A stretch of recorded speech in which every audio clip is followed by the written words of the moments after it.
अब इतने interesting product के बारे में समझने के बाद शायद सबसे इम्पोर्टेंट कड़ी ये भी होती है कि इसकी फूड कॉस्ट क्या पड़ने वाली है। तो अब नज़र डालते हैं इस चाय पत्ती की फूड कॉस्टिंग के बारे में। तो अगर मैं जानूं कि 1 किलो जो चाय पत्ती हमारे अलग अलग फ्लेवर्स की चाय पत्ती है, इसका रेंज होता है 400 रुपये से लगा के तो 450 से 470 रुपये के आसपास। अलग अलग कुछ बेसिक है, कुछ फ्लेवर है, कुछ प्रीमियम चाय है। तो 400 से लेके तो 470 रुपये तक की आपको चाय मिलती है।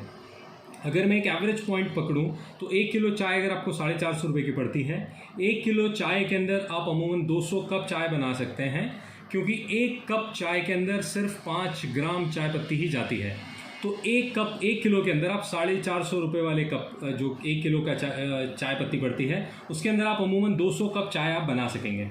अब ये अगर 1 कप के कैलकुलेशन के हिसाब से समझना हुआ तो इसके अंदर जाता है मिल्क अगर 80 ml का अगर हम कप मानते हैं तो करीब 40 ml के आसपास इसके अंदर हम लोग डालते हैं दूध। अभी अमूमन 50 रुपये लीटर के हिसाब से अगर 40 ml के दूध की बात करें तो करीब 2 रुपये का दूध हो गया। फिर इसके अंदर जाता है शुगर अमूमन 50 पैसे का मान लेते हैं। फिर उसके बाद जाता है वाटर यानी पानी। फिर उसके बाद इसको बॉईल करने का कॉस्टिंग आता है, तो कॉस्टिंग हम मान लेते हैं 50 पैसे के आसपास। फिर इसमें जाता है डिस्पोजल करीब 50 पैसे से 1 रुपये के आसपास की कॉस्टिंग जाती है। तो कैलकुलेशन के पर्पज़ से अपन 1 रुपये मान लेते हैं।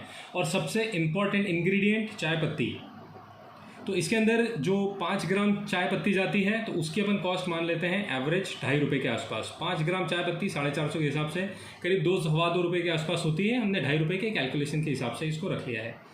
तो 2 रुपये का दूध, 50 पैसे की शक्कर, 50 पैसे का बॉइलिंग, 1 रुपये का डिस्पोजल और 2.5 रुपये की चाय, तो करीब 2.5 और 3 और 3.5, 4.5 और 6.5, यानी 1 कप चाय आपको 6.5 रुपये के नेट में पड़ती है। यानी 1 कप चाय अगर आप हमारे फॉर्मूले, हमारी रेसिपी के हिसाब से आप बनाएंगे तो आपको 6.5 रुपये की पड़ती है। अगर मैं सिर्फ 1 किलो चाय का कैलकुलेशन करूं जिसके अंदर करीब हम 200 कप चाय बना सकते हैं, तो आपकी लैंडिंग कॉस्ट हुई इन 200 कप को बनाने की 6.5 रुपये के हिसाब से करीब 1300 रुपये। और चूंकि ये प्रीमियम रेंज की चाय है तो आपको इसको सेलिंग कॉस्ट करीब मैं समझता हूँ 30 रुपये के आसपास आपको मिनिमम रखना चाहिए। कई जगहों पे 25 भी रख सकते हैं अगर हम 30 रुपये के एवरेज प्राइस पॉइंट से भी बात करें, क्योंकि कुछ हो सकता है कुछ प्रीमियम चाय हो, कुछ नॉट सो प्रीमियम चाय हो और कुछ बेसिक चाय हो।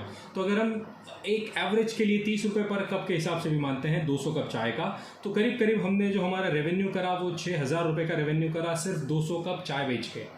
200 कप चाय बेची हमने, 6000 रुपये का रेवेन्यू करा। इसमें लगने वाले लैंडिंग कॉस्ट का 1300 रुपये अगर हम माइनस कर देते हैं तो 4700 रुपये का आपको प्रॉफिट मिल सकता है सिर्फ 1 किलो चाय के ऊपर। यानी 1 किलो चाय के इन्वेस्टमेंट से आप आपके 1300 रुपये के इन्वेस्टमेंट को 6000 में कन्वर्ट करके 4700 रुपये का रेवेन्यू जनरेट कर सकते हैं।